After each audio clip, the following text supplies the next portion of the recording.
General Naravane की किताब leak से जुड़ी ये बड़ी खबर है। शुरुआती जांच में विदेशी साजिश के संकेत मिल रहे हैं। ये सोर्सेस से जानकारी है, सुनियोजित तरीके से लीक हुई है किताब। ये सूत्र बता रहे हैं अमेरिका, कनाडा, ऑस्ट्रेलिया तक सर्कुलेशन है इसका। यह बताया गया। डिजिटल ट्रेल पब्लिशिंग नेटवर्क की जांच हो रही है। सूत्रों के हवाले से खबर है 4 स्टार्स ऑफ डेस्टिनी, जो कि इस वक्त अभी पब्लिश नहीं हुई है, जो कि एक मेमोयर है, लेकिन किस तरह से इसके जो डिजिटल ट्रेसेस हैं वो पाए गए हैं, ये लीक हुई है। इसको लेकर जो जानकारी सामने आ रही है उसको लेकर पता यह चल रहा है कि अमेरिका, कनाडा, ऑस्ट्रेलिया तक सर्कुलेशन हुआ है। डिजिटल ट्रेल पब्लिशिंग नेटवर्क की अब जांच हो रही है। दिल्ली पुलिस की जांच का दायरा कई देशों तक बढ़ाया गया। इससे पहले पेंगुइन इंडिया को बाकायदा जवाब देने के लिए भी कहा गया था। जितेंद्र शर्मा इस वक्त हमारे साथ जुड़े हुए हैं। जितेंद्र, 4 स्टार्स ऑफ डेस्टिनी को लेकर लगातार कई सवाल। इससे पहले पेंगुइन इंडिया को बाकायदा जवाब देने के लिए भी कहा गया, लेकिन अब जो खबर आ रही है कि बाकायदा एक सुनियोजित साजिश रची गई। अमेरिका, कनाडा, ऑस्ट्रेलिया तक इसके डिजिटल ट्रेसेस मिल रहे हैं। पूरी खबर क्या है, ये जरा बताइए आप।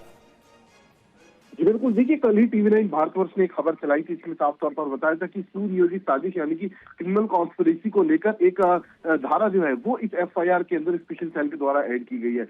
और इसी की जांच को जब आगे बढ़ाया गया तो उसमें कई अहम खुलासे हुए।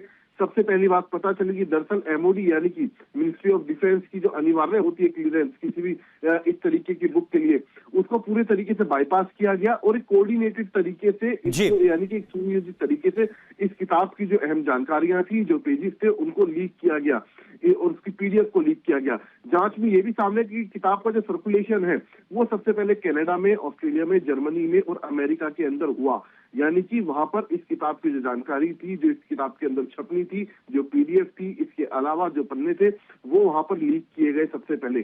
तो जो एक सुनियोजित साजिश के तहत देखा जा रहा है। इसके अलावा इन देशों में ऑनलाइन प्लेटफॉर्म पर यानी कि कनाडा, ऑस्ट्रेलिया, जर्मनी और अमेरिका, इन सब जगहों पर ऑनलाइन प्लेटफॉर्म के जरिए ये बिक्री शुरू होने की बात अब तक सामने आई है और उसी को लेकर ये तमाम धारा इसके अंदर जोड़ी गई है।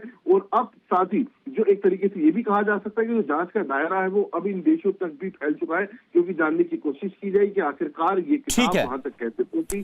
ठीक है, तो अब इसमें गहरी साजिश की बात सामने आ रही है। पूर्व सेनाध्यक्ष जनरल नरवणे की जो किताब है उसको लेकर यह खबर पता चल रही है कि इसमें बाकायदा एक विदेशी साजिश का एंगल जुड़ता हुआ नजर आ रहा है। शुक्रिया आपका इस जानकारी के लिए।